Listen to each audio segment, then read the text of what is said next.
over the last year and a half, I have completely fallen in love with needle felting, and I have been sharing more of my content on TikTok lately, and one of my most requested videos or requested guides has been to share what tools and supplies I use and recommend for needle felting. So if you are interested in seeing what I use to make my felted figurines with, keep watching and please subscribe. Let's get started.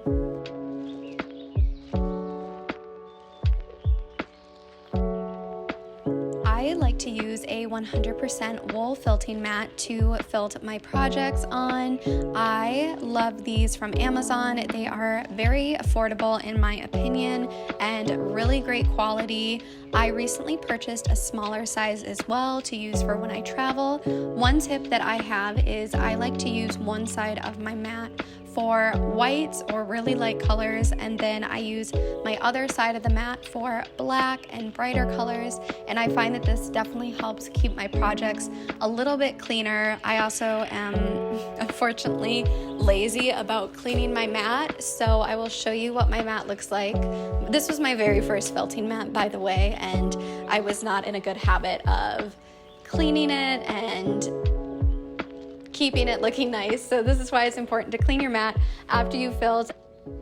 I always recommend Clover felting needles. When I first started, I tried so many different brands, so many types of needles, and the second that I tried Clover needles, I never looked back. They have a fine and a heavyweight needle, and I always recommend heavyweight needles for beginners because they are a little bit more sturdy, especially when you're just getting started. If you've needle felted before, you would know that unfortunately sometimes needles break, but I find that's a much rarer occurrence using the heavyweight needles from Clover. If you are wondering how you tell the difference, the heavyweight needles from Clover are marked with a little pink dot, so it's easy to tell your needles apart. I always recommend anyone that wants to needle felt to purchase a tool to hold their needle with so that you are not only using your fingers. When I first started, I did not have a tool like this, and I would get the worst finger cramps after felting, so this is definitely one of my must-have tools.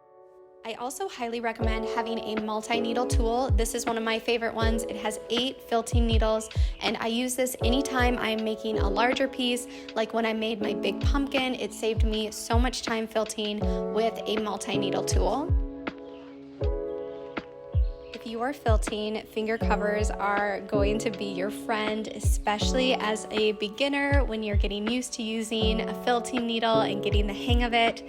I prefer my silicone finger covers. I've tried the leather ones and a few other types, and I find that the silicone offers the most protection. I also find that the silicone finger covers stay on really well when you're working. They don't slide off, and I also find that they help grip the piece that you are felting, which is another added bonus.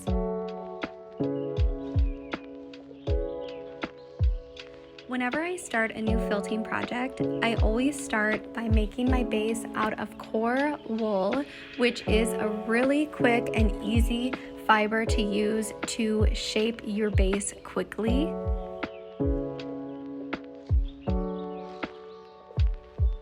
Once I have my base made out of core wool, I then go in with my top wool or wool roving.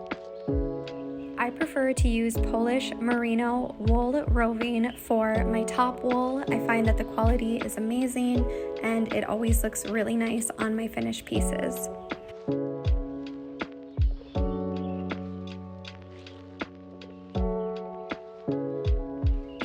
I want to add eyes to my figurines, I use glass needle felting eyes. As you can see, these eyes have a post and they're really easy to stick into your pieces. I usually felt a little tiny hole where I want the eye to go and apply a little glue and push the eye in, and they're just a really easy way to add eyes to your pieces if you don't want to felt the eye design yourself. All right, everyone, that's it for my favorite felting supplies. I hope that this helps if you were curious to see what I use when I felt, or if you are interested in starting felting yourself. Make sure you subscribe. I will have tutorials and some fun vlogs coming soon, and I look forward to seeing you next time. Thanks for watching.